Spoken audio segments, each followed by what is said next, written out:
My talk is going to be about this kind of conceptual model of going from data to model to decision. We've been touching on that a lot in the other talks. And I'm hoping to introduce some fundamental concepts that I think, we often talk past each other on some of these higher level topics like AI and bias and ethics, explainability of models, augmented AI.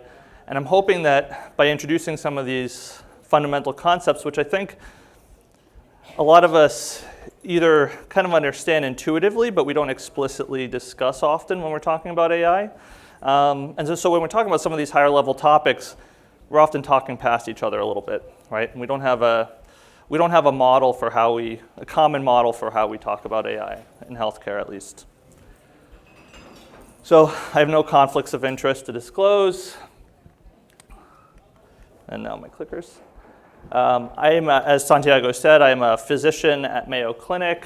Just a show of hands, anybody been to Mayo Clinic other than Santiago? All right, nice. Yeah, it's a really impressive place. If you ever have the chance, hopefully not as a patient, I encourage you to visit it. The city just sprouts out of cornfields. And what's really crazy to me is that the city is almost entirely Mayo Clinic. So it's a really impressive place. As Santiago said, I'm an assistant professor of medicine and biomedical informatics. I'm a physician. I'm board certified in both internal medicine and informatics. And I have a joint appointment in epidemiology. I'm also the chief health officer of PathCheck Foundation, which is a technology startup actually here in Cambridge, Massachusetts. And we work on public health technology. We developed COVID exposure notification apps in partnership with Google and Apple, and we're the biggest third-party app developer for digital exposure notification specific to COVID. We rolled our apps out in 5 states and a couple countries. I was most proud of rolling it out in Minnesota, where this is our Governor Walz, announcing the rollout of our app. And we had 1.7 million users within the first 48 hours of rolling out the app. So really successful. Minnesota only has 7 million people, so it's probably our most successful rollout.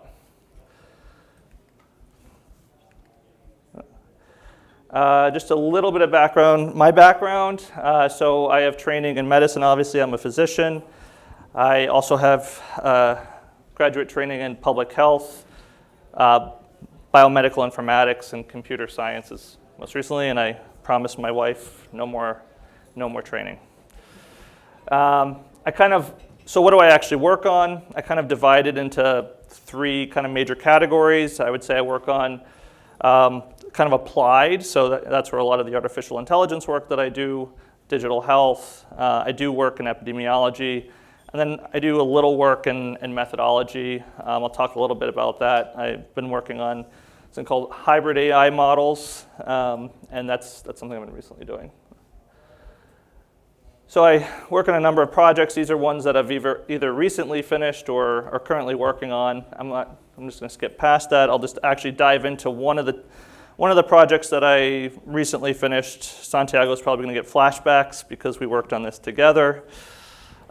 So a few years ago, Mayo leadership came to me and said, Tom, we have a real problem. By 2023, there's going to be more patients than we have beds. And although we plan on building a new hospital, that hospital's not going to be ready until 2025. Another issue was that the hospital census was having these huge fluctuations. It turns out this is a common problem for most hospitals. And so you can see in this graph, the peaks here represented as the purple when you get really high census, close to capacity. And then you can see the red here where we have these troughs where there's fairly low census. And now this is a problem for hospitals because obviously at peaks and you run out of beds for patients, that's a travesty, right? But at the same time, hospitals tend to run on really narrow profit margins. And so if you have an empty hospital with a lot of expensive resources, hospitals not going to be able to keep the lights on. So how can we optimize practice? Can we get census not to fluctuate as much, get rid of those peaks and troughs. And you could say, well, how can you do that? You can't control whether a patient gets sick or not.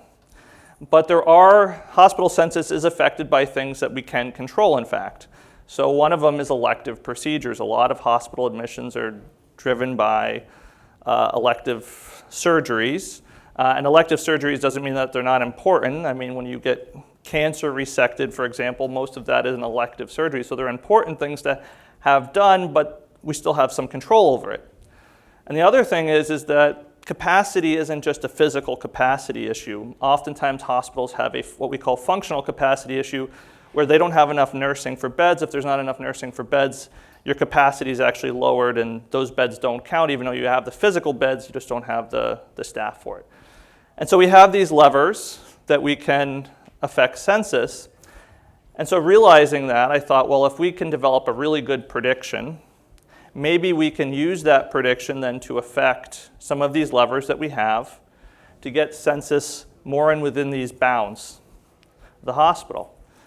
And as somebody mentioned, these AI projects, even an MVP, usually takes years. So I thought I had some time to work on this.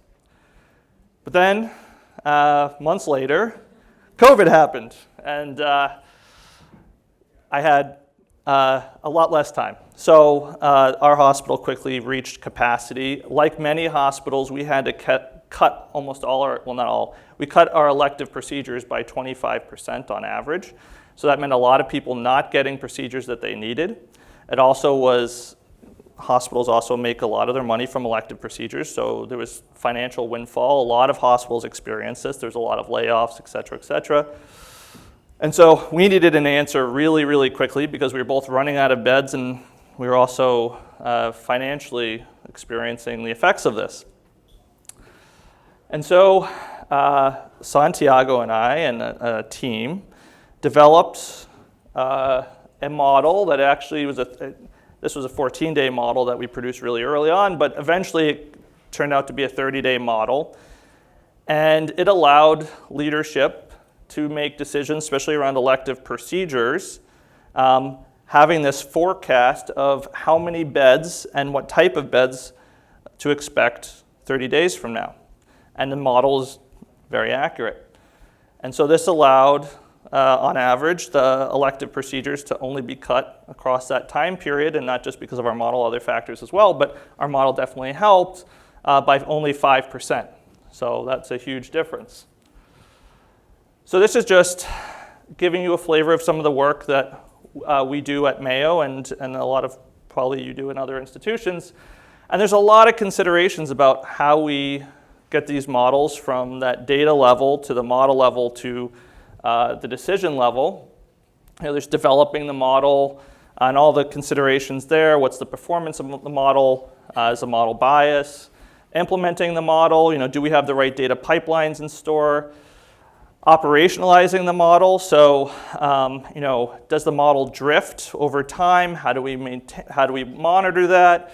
And then maintaining the model. What is the institutional return on investment for maintaining this model? It's costly. You have to pay a team that has to keep up this model, has to fix it when it breaks. How quickly does that have to happen?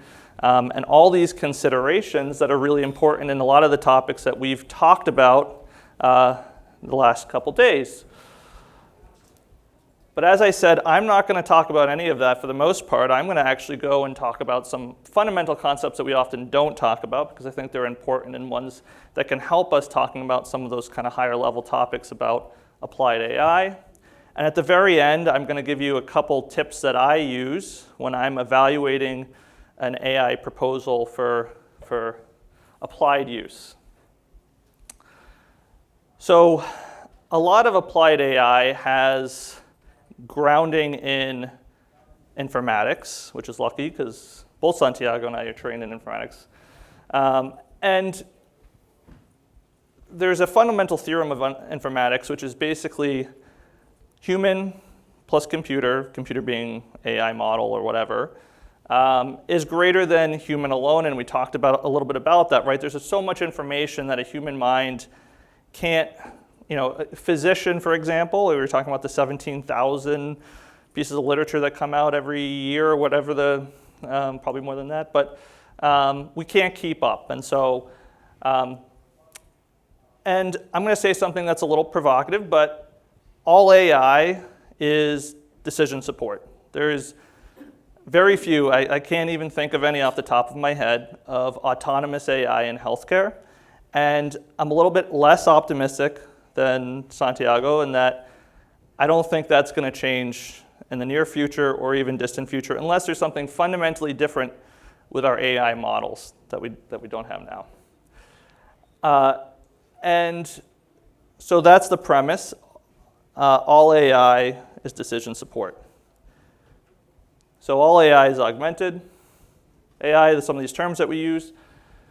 And there's a lot of layers from going from the data level all the way up into the decision support level, and then the improved outcomes and performance, right? And so these are, and there's a lot of different team members that are involved in each of these steps and a lot of different decision makers that need to be in this process.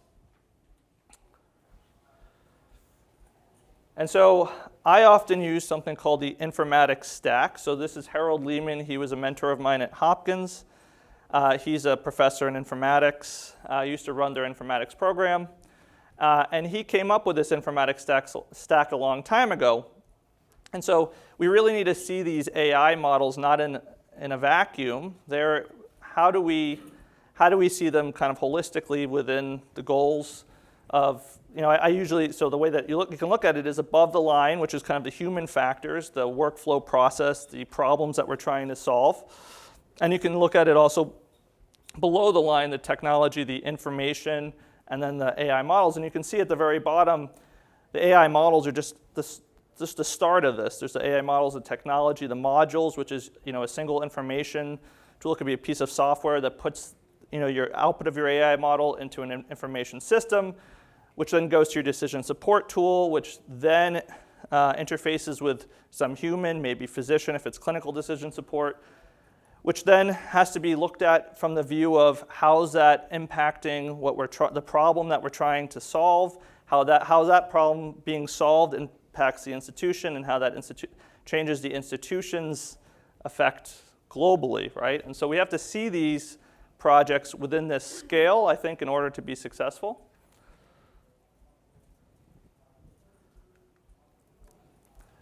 And so now I'm going to talk a little bit more about some of these concepts that we talk a lot about in informatics, right? But giving some definitions to these words that we use a lot, right? So data, we often say, has no real meaning, right? Information is data plus meaning. Knowledge is the aggregation of information that is justifiably true. And wisdom is the ability to apply knowledge to make optimal decisions. Information as a concept used to be pretty nebulous before. Does anybody actually know who this is other than Santiago? Oh, that breaks my heart. All right, well, this is Claude Shannon. He worked in Bell Labs, and I put him right up there with Newton and the great scientists that have existed. And he actually figured out ways of measuring information. And without his work, he created the field of information theory, which then led to informatics.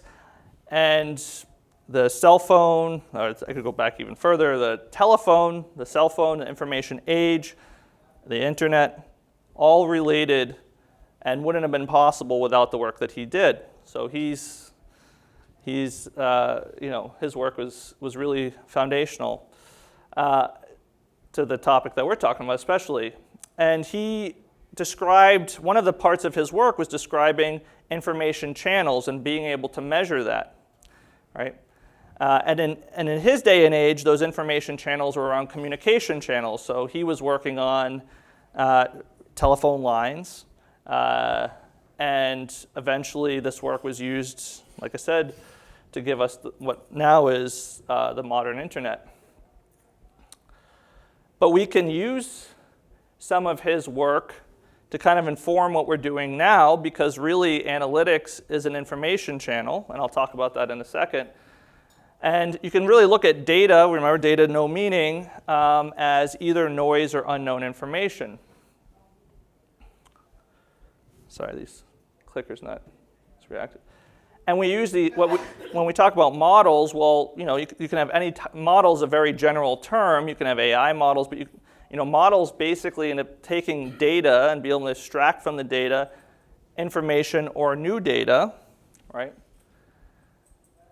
And when we talk about AI models, these AI models are often models on top of other models, right? Data models, models to extract the data into our AI models. And we really should start looking at the output and the modeling that when we're talking about AI modeling, we should really realize that our AI models are really sitting on many other models that are important to understand when we're doing these projects. So you can see here's in relation to the informatics stack.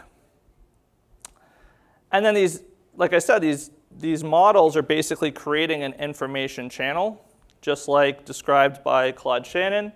These information channels have noise and they have signal, and oftentimes we're using our AI model, or oftentimes machine learning model, at the very kind of end of this to decode that information channel, put it into, really the decoder is usually our data visualization model from their AI output to our end user for decision support.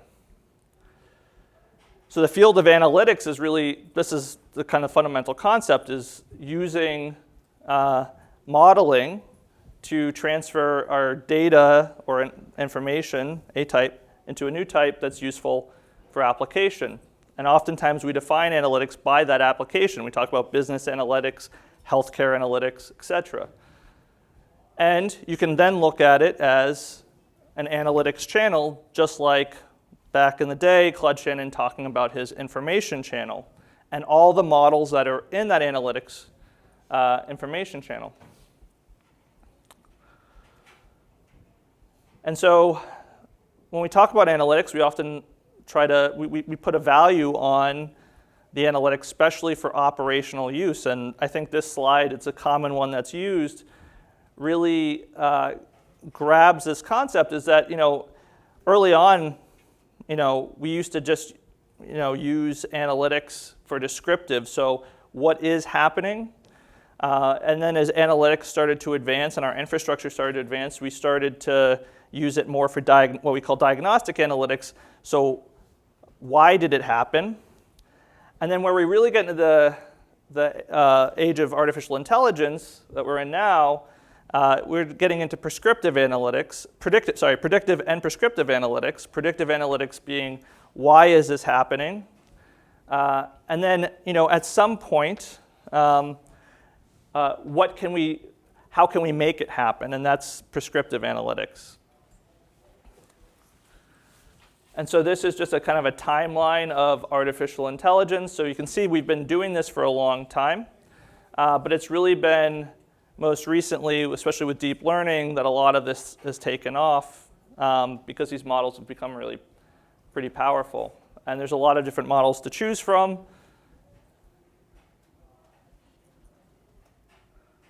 And consider, sorry, I'm going to click right here. Maybe just not. There we go. Yeah. And when we're choosing between these models, there's a lot of considerations, right? So, there's not a right model for any single application. You really have to understand the model's assumptions, where the model, what are the benefits of using this model versus the other types of models. Like I showed you, there's a lot of different types out there. And so I like to break it down into mechanistic models, hybrid models, and statistical models. I'm not going to dive too much in this just in the interest of time. But yeah, like I said, there's a lot of factors that go into which type you choose. And then these types of models have features like, one that we often talk about is explainability in AI, right? So if I'm doing a census prediction tool, it may not be that important to the decision maker whether they understand the output. If they know that the model's high performing, they trust it. The consequence of changing some resources in the hospital to affect census is much different than if I'm using a model for clinical decision support, maybe to how I'm going to treat a patient. That's much different. I would probably want something that's explainable if I'm treating a patient, and so we would call that clear box modeling. And if I don't care about the output of the model, like the census prediction tool that we worked on, black box modeling is probably just fine, and that's what we used for our census prediction model. And another thing I wrote at the bottom of the slide is successful models are not necessarily the most accurate model, and that gets to that point, right? We often lose sight of that. We're showing our ROC curves, and we're talking about how good the model is. Remember those 5 rights, right? There was nothing on there about how good your model is at prediction. Sometimes it's nice, but it has to fit into the context of everything else. All right, and so most accurate model is not necessarily the most successful model. It can be, but it's not necessarily.